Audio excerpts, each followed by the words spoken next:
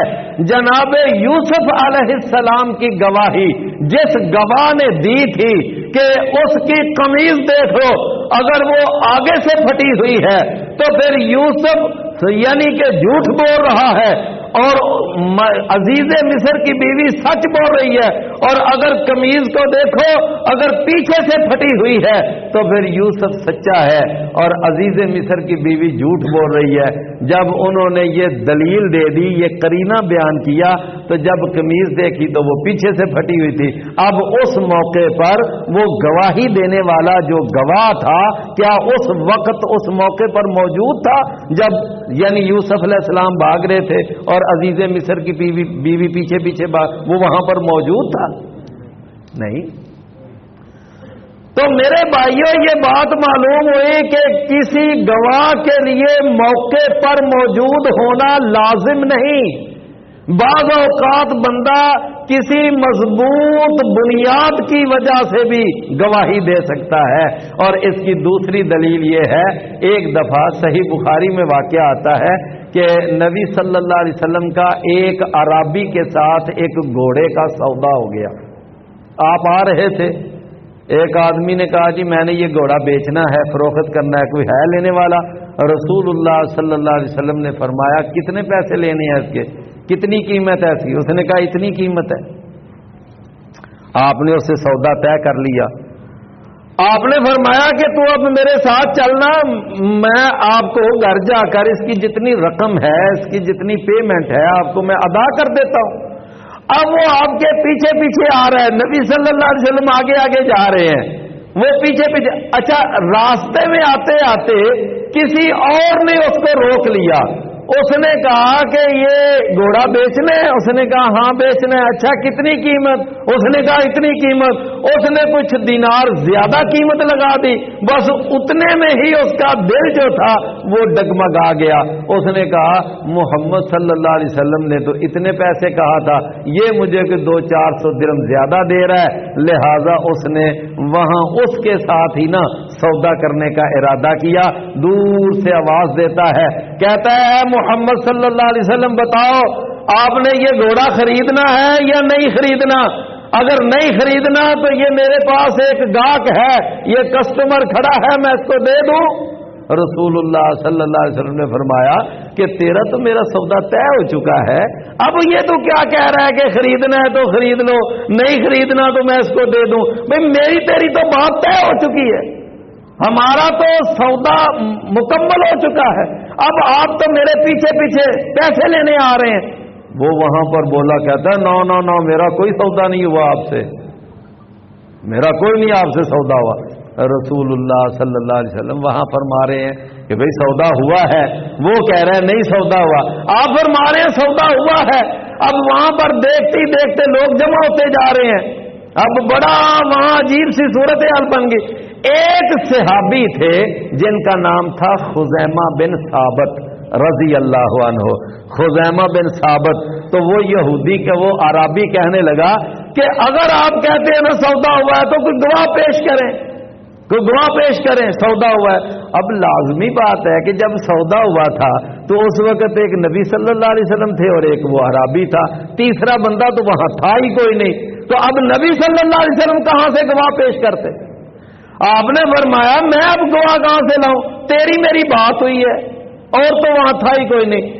ایک صحابی وہ خزیمہ بن ثابت رضی اللہ عنہ وہ آگے بڑھے، نکل آئے، سامنے آئے، کہنے لگے میں گواہی دیتا ہوں کہ یہ سودا ہوا تھا۔ وہ خزیمہ کہنے لگے میں گواہی دیتا ہوں یہ سودا ہوا تھا، اب کرو بات۔ اب وہ کیا کہتا کہ وہ کہتا کہ نہیں تو اس وقت موجود نہیں تھا، تو وہ پھر بھی پھنستا تھا۔ اگر وہ یہ کہتا کہ تو کس بنیاد پر گواہی دے رہا ہے کہ تو وہاں پہ موجود نہیں تھا، اگر وہ یہ بات کہتا تو پھر بھی وہ پھنستا تھا، لہذا اب وہ خود بھی حیران ہو گیا کہ اب میں اس کی گواہی کو کیسے ریجیکٹ کروں۔ خیر، جب اس نے خزیمہ رضی اللہ عنہ نے کہا میں گواہی دیتا ہوں کہ سودا ہوا تھا، تو بات تو رفع دفع ہو گئی. اب اس نے کہا ٹھیک ہے جی پیسے دو تو اپنا گھوڑا لے لو. وہ معاملہ تو خیر ختم ہو گیا. نبی صلی اللہ علیہ وسلم نے نا پھر بعد میں جناب خزیمہ کو بلایا. آپ نے فرمایا خزیمہ وہاں پر مجمع میں تو نے کیسے گواہی دے دی کہ یہ سودا ہوا تھا؟ تو نے کیسے میرے حق میں گواہی دے دی؟ خزیمہ رضی اللہ عنہ بیان کرتے ہیں، فرماتے ہیں اللہ کے رسول میں نے گواہی دی ہے کلمے کی بنیاد پر کہ جب آپ نے ہمیں کہا اللہ کے سوا کوئی معبود نہیں تو ہم نے آپ کی یہ بات مانی. آپ نے فرمایا کہ میں اللہ کا رسول ہوں تو ہم نے آپ کی یہ بات مانی. آپ نے فرمایا کہ میرے پاس فرشتہ وحی لے کے آتا ہے، ہم نے آپ کی یہ بات مانی. تو جو باتیں آپ ہمیں شریعت کے بارے میں بتاتے ہیں، ہمیں وحی کے بارے میں بتاتے ہیں، تو وہ باتیں ہم آپ کی سچی مانتے ہیں. تو یہ گھوڑے کا سودا کرنے میں آپ نے ہمارے ساتھ جھوٹ بولنا تھا. میں نے اس بنیاد پر وہاں پر گواہی دی تھی کہ یہ سودا ہوا ہے، کیونکہ آپ اللہ کے سچے رسول ہیں، آپ اللہ کے سچے پیغمبر ہیں. میں نے آپ کی صداقت و امانت کی بنیاد پر گواہی دی ہے. رسول اللہ صلی اللہ علیہ وسلم ان کی ذہانت پہ حیران رہ گئے اور آپ نے فرمایا سنو، آئندہ خزیمہ کی ایک گواہی دو گواہیوں کے قائم مقام ہوگی. تو میرے بھائیوں، سیدنا خزیمہ جو گواہی دے رہے تھے وہاں موقع پر موجود تھے؟ ہیں جی؟ تو موقع پر موجود ہونا گواہ کے لیے کوئی ضروری تو نہیں، بالکل نہیں. تو لہذا یہ بات جو ہے نا لوگوں نے غلط سمجھی ہوئی ہے کہ جی نبی صلی اللہ علیہ وسلم گواہ ہیں، انہوں نے گواہی دینی ہے، لیکن لہذا گواہی دینے کی وجہ سے نبی کریم صلی اللہ علیہ وسلم حاضر ناظر ہیں، ہر جگہ پر موجود ہیں. یہ میرے بھائیوں عقیدہ اس لفظ سے نکالنا یہ پرلے درجے کی بے وقوفی ہے اور پرلے درجے کی حماقت ہے. سمجھ آئی نا؟ گواہ کے لیے موقع پہ موجود ہونا کوئی ضروری نہیں. اس کے بعد آگے اللہ تعالیٰ نے ارشاد فرمایا کہ اے ایمان والو، جب تمہارے اوپر کوئی مشکل آ جائے، کوئی پریشانی آ جائے تو تم نے اس وقت واویلا نہیں کرنا، ہائے وائے نہیں کرنا، بے صبری نہیں کرنی، آپ نے رخسار نہیں پیٹنے، آپ نے ران نہیں پیٹنے، جاہلیت والی پکار نہیں پکارنی. فرمایا یا ایھا الذین آمنوا استعینوا بالصبر والصلاۃ، اے ایمان والو صبر اور نماز کے ساتھ تم نے مدد طلب کرنی ہے. مدد کس سے طلب کرنی ہے؟ اللہ سے. اور اس کے لیے ذریعہ کیا بنانا ہے؟ نماز کا اور صبر کا. مدد اللہ سے طلب کرنی ہے. فرمایا اللہ سے مدد طلب کرو نماز کے ساتھ اور صبر کے ساتھ. چنانچہ آپ دیکھ لیں کہ ہمارے نبی جناب محمد رسول اللہ صلی اللہ علیہ وسلم جب بدر کی طرف نکلے صرف 313 تھے، یہی رمضان کا مہینہ تھا. تو جب آپ نکلے مقابلے میں 1000 کا لشکر ابو جہل لے کے آ رہا تھا، جن کے پاس مکمل ساز و سامان بھی تھا اور سارا اسلحہ وہ لے کر آ رہے تھے، تعداد بھی ان کی بہت زیادہ، ان کے پاس اونٹ بھی تھے، گھوڑے بھی تھے، ان کے پاس یعنی تلواریں بھی تھیں اور تیر بھی تھے، ان کے پاس نیزے بھی تھے، کمانیں بھی تھیں، بھالے بھی تھے، یہ سارا سامان تھا. اور مسلمان بیچارے جن کے پاس نہ تلواریں، نہ تیر، نہ گھوڑے، نہ لڑنے کا سامان کچھ بھی نہیں تھا. کافر ہے تو شمشیر پہ کرتا ہے بھروسہ، مومن ہے تو بے تیغ بھی لڑتا ہے سپاہی. مومن کی تو یہ شان ہے. تو رسول اللہ صلی اللہ علیہ وسلم جب گئے تو آپ نے نا بدر کے میدان میں ایک خیمہ لگایا، خیمے کے اندر چلے گئے اور اندر جا کر نبی صلی اللہ علیہ وسلم نے نا وہاں نماز پڑھی. نماز پڑھ کر رو رو کر گڑ گڑا کر اللہ کے سامنے دعا کی، یا اللہ آج اپنی مدد نازل فرما. یا اللہ اگر آج یہ 313 یہاں کٹ گئے اور یہ سارے یہاں پر ختم ہو گئے تو یا اللہ قیامت تک تیرا نام لینے والا کوئی نہیں بچے گا. کیوں؟ اس لیے کہ میں ہی تو آخری نبی ہوں، میرے بعد نبی رسول تو آنا کوئی نہیں. تو لہذا اگر میرے یہ 313 ماننے والے بھی آج مٹ گئے تو پھر قیامت تک تیرا نام کوئی نہیں لینے والا ہوگا۔ رسول اللہ صلی اللہ علیہ وسلم نے اتنی بڑی بات کہہ دی، اتنی بڑی بات، دعا کر رہے ہیں، رو رہے ہیں، گڑ گڑا رہے ہیں، روتے روتے گڑ گڑاتے آپ کے کندھوں پہ ایک چادر تھی وہ نیچے گر گئی، رسول اللہ صلی اللہ علیہ وسلم کی وہ چادر پکڑی سیدنا ابو بکر رضی اللہ عنہ نے، جو اس وقت اکیلے آپ کے ساتھ اس خیمے میں تھے، چادر اوپر رکھی اور اللہ کے رسول کو تسلی دی، اللہ کے رسول بس کریں، اللہ سے جس طرح آپ نے دعا کی ہے نا، اللہ لازماً آپ کی دعا قبول فرمائے گا۔ چنانچہ نبی صلی اللہ علیہ وسلم پھر اس خیمے سے باہر تشریف لائے اور آپ نے اس وقت یہ جملہ بولا تھا، فرمایا سَيُهْزَمُ الْجَمْعُ وَيُوَلُّونَ الدُّبُرَ، کہ یہ سارے لشکر شکست کھا جائیں گے، پیٹ پھیر کر بھاگ جائیں گے۔ تو نبی کریم صلی اللہ علیہ وسلم نے اس خیمے میں جا کر اللہ سے مدد طلب کی، کیسے؟ نماز پڑھ کر، رو کر، گڑ گڑا کر، دعا کر کے۔ تو اللہ سے مدد کیسے مانگنی چاہیے؟ رو کر، گڑ گڑا کر، دعا کر کے، نماز پڑھ کے، یہ ہے اللہ سے مدد مانگ۔ نبی صلی اللہ علیہ وسلم نے فرمایا جناب ابراہیم چلے تھے عراق سے اور جا رہے تھے فلسطین، راستے میں مصر آ گیا۔ مصر کا جو بادشاہ تھا بہت غلط ذہن کا بادشاہ تھا، اس کو پتا چلتا نا کہ کسی آدمی کے ساتھ کوئی اس کی حسین و جمیل بیوی ہے تو وہ ظالم اس بیوی کو اپنے قبضے میں لے لیتا اور اس کے ساتھ وہ غلط ارادے کے ساتھ خلوت میں جاتا۔ تو اسی طرح اس کو پتا چلا کہ ایک آدمی آ رہا ہے، اس کے ساتھ اس کی بیوی ہے، بڑی خوبصورت ہے، تو اس نے اپنے کارندوں سے کہا کہ اس کی بیوی کو میرے پاس میرے کمرے میں لے کر آؤ۔ اب جس وقت وہ بیوی ادھر گئی نا، سیدہ سارہ رضی اللہ عنہا، جناب ابراہیم علیہ السلام دوسرے کمرے میں ہیں، ان کو ایک الگ کمرے میں قید کر دیا گیا، بیوی ان کی وہ اس بادشاہ کی خلوت گاہ میں لے جائی گئی۔ جب وہاں پر گئیں، سیدہ سارہ نے وضو کیا، نماز پڑھی، نماز پڑھ کے اللہ سے دعا کی، یا اللہ اس ظالم بادشاہ سے مجھے محفوظ فرما، اللہ میری عزت، میری آبرو، میری عفت اللہ یہاں محفوظ فرما۔ لو انہوں نے وضو کر کے نماز پڑھی اور اللہ سے دعا کی، اللہ تعالیٰ نے یعنی کیسے محفوظ کیا پھر ان کو، جب وہ ظالم بادشاہ آگے بڑھنے لگا تو فوراً وہ اپنے یعنی چہرے کے بل زمین پہ جا گرا، ایڑیاں زمین پر رگڑنے لگا کہ جس طرح اس کو بہت بڑا کوئی سخت دورہ پڑا، کہنے لگا کہ تو دعا کر میری یہ تکلیف دور ہو جائے، اب میں تیری طرف نہیں برے ارادے سے بڑھوں گا۔ تو سیدہ سارہ نے پھر اللہ سے دعا کی، یا اللہ اس کو ٹھیک کر دے، اگر یہ یہاں ایسے ہی ایڑیاں رگڑتا رگڑتا مر گیا تو باہر والوں نے اس کے پورے قتل کا الزام میرے اوپر دے دینا ہے کہ اس نے قتل کیا ہے۔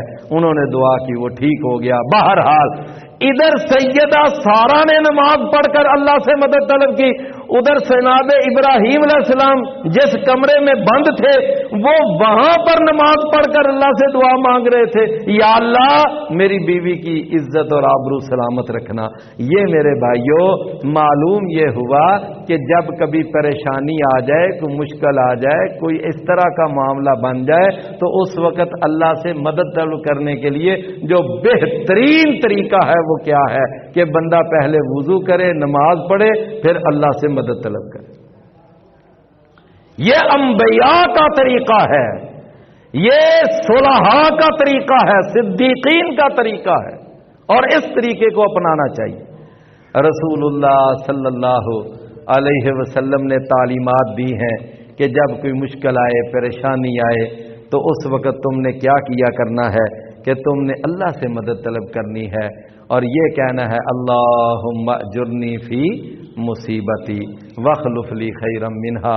بس ایک حدیث سن لیں، رسول اللہ صلی اللہ علیہ وسلم نے ایک دفعہ صحابہ کے اندر یہی حدیث یاد کروائی، یہ دعا یاد کروائی کہ جب مشکل آ جائے تو اس طرح دعا کیا کرو۔